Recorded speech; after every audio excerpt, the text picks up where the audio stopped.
je m'empêche pas de faire des excès, voilà, le burger qui va bien, le McDo avec les enfants. J'ai qu'une envie, c'est de fermer le clapet aux les saucissons, alors même si le saucisson pas.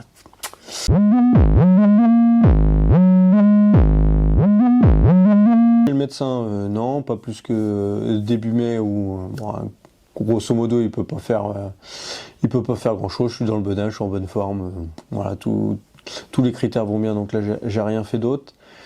Le podologue, alors je sais plus si j'ai fait au mois de mai ou début juin. En tout cas, oui, je l'ai vu. Il m'a donné surtout des semelles pour courir. En fait, avant, j'avais que des semelles pour marcher, et là, j'ai des semelles pour courir. Bah, c'est la vie. Ouais, franchement, c'est pépite. C'est voilà. Autant les godasses, on marche dans un nuage, mais alors moi d'avoir des semelles orthopédiques, c'est des bonnes semelles adaptées à mon pied, c'est tout coureur qui devrait y aller. En étant honnête, c'est vraiment quelque chose où moi je conseille. Et puis bah après, comme autre rendez-vous, que j'enchaîne pas mal, bah du coup c'est ma nutritionniste. Donc comme je lui dis toujours, c'est ma tortionnaire. Voilà, grosso modo je la vois entre à peu près tous les 10 jours. Donc voilà, on est sur de la réorganisation alimentaire. On fait attention à ce qu'on mange, on pèse, même si moi aujourd'hui on pèse plus, mais parce qu'on commence à avoir l'habitude, mais voilà, on fait attention, on équilibre nos repas, on essaye de pas faire trop d'excès, mais on fait quand même des excès, parce que là-dessus je peux pas dire que j'en ai pas fait. Alors, au niveau du rééquilibrage alimentaire, bah aujourd'hui je m'y suis fait, je dirais bien que le premier, voire le deuxième mois, ils sont quand même assez difficiles à gérer. Le premier mois, un peu plus facile que le deuxième, parce que le premier mois, on a la motivation, c'est un truc de dingue. Mais je dirais le plus dur, c'est le deuxième mois. Après le deuxième mois, c'est bon, le corps s'y est habitué. Parce que en fait, ce qui est compliqué au démarrage, c'est qu'effectivement, on mange de tout. Je finis toujours mon repas où j'ai plus faim, mais en fait, comme il y avait une quantité moindre, ce qui faisait que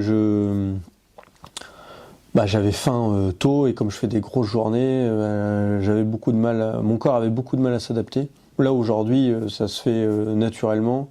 Aujourd'hui, j'ai même arrêté de manger quasiment des féculents le soir, alors que c'est même pas la nutritionniste qui me l'a demandé. Mais c'est moi aujourd'hui qui a plus l'envie, plus la nécessité de manger des féculents. Donc voilà. Après, dans l'ensemble, ça se passe plutôt bien. J'ai pas trop de contraintes. Moi, à la base, je suis pas quelqu'un qui a de la gueule sucrée, donc du coup, j'ai pas été restreint à ce niveau-là. Je bois pas de soda, tout ça, donc c'est pareil là-dessus. Moi, ça va plutôt bien. Je m'empêche pas de faire des excès. Voilà, le burger qui va bien, le McDo avec les enfants. Voilà, la part de pizza entre copains, un apéro avec quelques biscuits apéro. Ouais. Tout ça, je fais toujours. Avec modération, voilà, je fais un peu plus attention. S'il y a un excès, je le fais. J'essaye de le faire quand je cours, ou une journée beaucoup plus intense et beaucoup plus sportive ou physique. Et puis après, on compense sur le repas du soir ou du lendemain. On réduit les féculents, on mange un peu plus de légumes. Voilà. Mais en fait, ça se fait carrément bien. J'ai commencé depuis le mois de mars.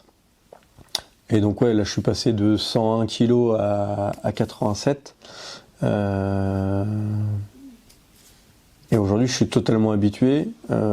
Après la seule chose c'est qu'il faut faire attention, parce que du coup ça faisait je sais pas 20 ans que je mangeais salement, où j'ai pris des kilos petit peu par petit peu.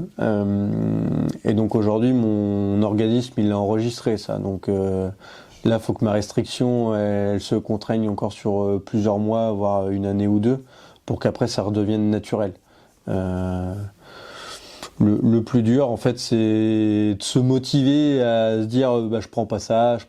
Donc quand tu es au resto et que tu vois entrecôte frites, au moment où le serveur arrive, tu dis entrecôte légumes à contre-cœur. Et puis en fait, une fois que c'est commandé, c'est bon, c'est passé. Et, les légumes, ça se mange carrément bien. Donc, ou sinon après, tu fais comme moi, tu demandes frites légumes, tu manges 4-5 frites pour avoir le petit goût sympa qui est cool. Et puis après, tu manges tes légumes et tu laisses tes frites.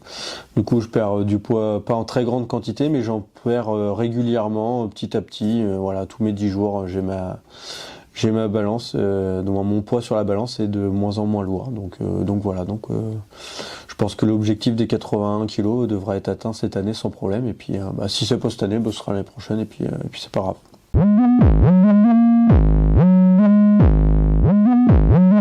Alors pourquoi arrêter l'alcool? En fait c'est simple, ça vient juste de moi et c'est même pas du tout la nutritionniste. Alors bien sûr la nutritionniste nous en parle. Il faut réduire la fréquence, la quantité, tout ça, mais en aucun cas elle nous interdit d'en consommer.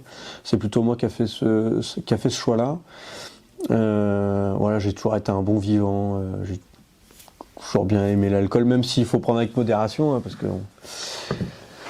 j'ai toujours bien aimé ça, l'alcool et puis la sale bouffe. Mais là, avec l'objectif du marathon, aujourd'hui, j'ai qu'une envie, c'est de fermer le clapet aux qui ont voulu parier avec moi en disant que j'étais pas capable. Donc voilà, donc c'est toujours les mêmes, ils couvrent leur gueule mais qui font pas grand chose. Donc du coup, là, c'est hors de question que je perde. Et donc je m'étais dit si ça peut m'aider à contribuer à mon évolution positive, et du coup je me suis dit je vais réduire voire arrêter. Et en fait aujourd'hui je bois plus depuis début mai. Depuis début mai j'ai dû prendre je crois 2-3 verres d'alcool. Et en étant honnête, j'ai pas forcément apprécié. Voilà, c'est plus le kiff comme avant où j'aimais bien tous les samedis avec les copains, les dimanches, boire un petit coup, tout ça. Aujourd'hui, ça m'intéresse pas du tout. Voilà. Donc de temps en temps, effectivement, là par exemple en vacances, on était avec les copains, on a acheté une bonne bouteille de vin, voilà que habituellement j'aurais pas acheté parce que le budget est trop cher. Mais parce qu'en fait avant on était plus sur une quantité que sur de la qualité. Là aujourd'hui on s'est acheté une bonne bouteille de vin à 3, on a bu la bouteille, c'était sympa, c'était ponctuel. Donc voilà, mais sinon aujourd'hui vraiment j'essaye au maximum zéro alcool et je m'en porte pas plus mal. Voilà, comme ça j'arrive à sortir mes courses sans avoir l'estomac en vrac, aussi bien par l'alcool ou par la bouffe trop grasse. Donc parce que souvent l'alcool va avec la bouffe trop grasse, les cacahuètes, les chips, les saucissons. Alors même si le saucisson, pas. Ça je dirais c'est le seul truc qui me fait le plus, qui me manquerait le plus entre guillemets avec le pain et le fromage, là, un petit Neuchâtel ou un camembert. Voilà, c'est vraiment là, des repas que j'aimerais bien me refaire. Mais alors là, c'est le problème, ça c'est comme quand on met la main dans la boîte à bonbons, quoi. On dit toujours on commence par un et puis après c'est un truc de dingue. Donc voilà, ça j'évite. J'en prends, j'en mange de temps en temps, mais du coup j'arrête à mon 1/8 de camembert et c'est bien quoi.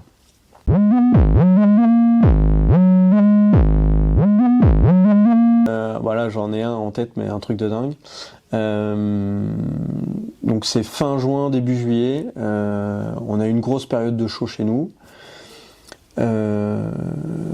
Cette semaine-là, j'ai fait une grosse activité sportive, donc j'étais sorti 3 fois la semaine.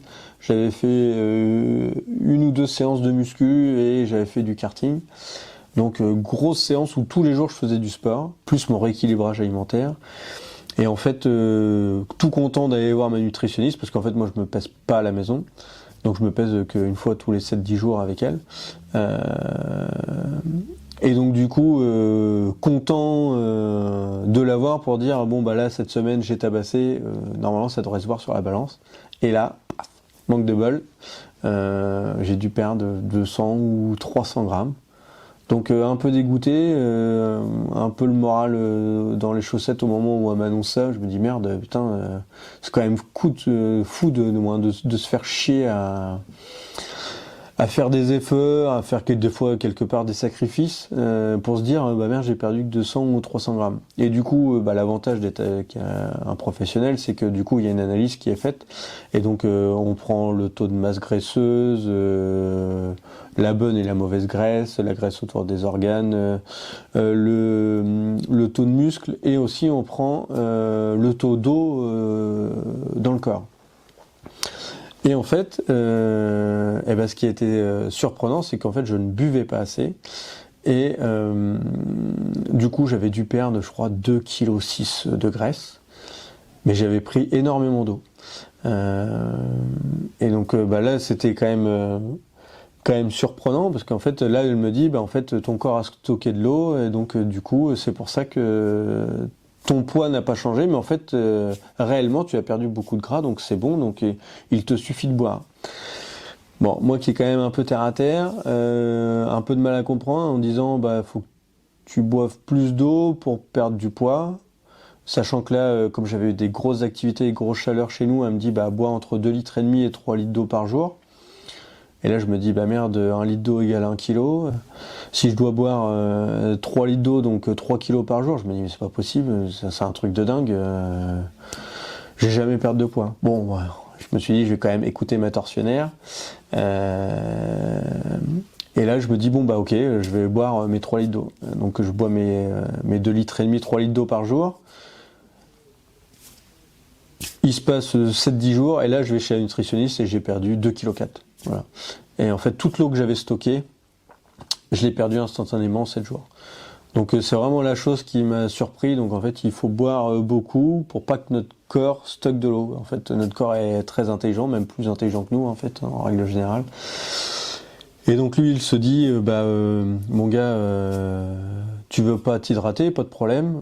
Moi, le peu que tu vas boire, je vais le stocker. Comme ça, quand j'ai besoin de m'en servir, je peux aller ponctionner. Alors que si on boit assez, le corps dit j'ai pas besoin de ponctionner puisqu'en fait je récupère de l'eau régulièrement donc je peux éliminer et donc effectivement on élimine parce que les passages aux chiottes là oui et ça c'est un truc de dingue c'est le seul truc hein. Le démarrage, les passages aux chiottes franchement je crois que j'y allais toutes les heures voilà comme les gosses. Alors, j'ai été au Mans faire un peu de cartes. Il y a quoi, je crois, il y a 200 bornes. En 200 bornes, j'ai dû m'arrêter une fois ou deux. Voilà, un truc de dingue. Alors qu'en règle générale, quand on prend la voiture, on aime bien quand même enquiller. Et non, là, on est obligé de s'arrêter pisser. Donc, je dirais, c'est le petit bémol, mais c'est le petit bémol du démarrage parce qu'après, le corps, pareil, se régule à ça et donc ça va beaucoup mieux. Donc, mon anecdote la plus surprenante, c'est ça, c'est de dire il faut boire pour perdre du poids. Voilà.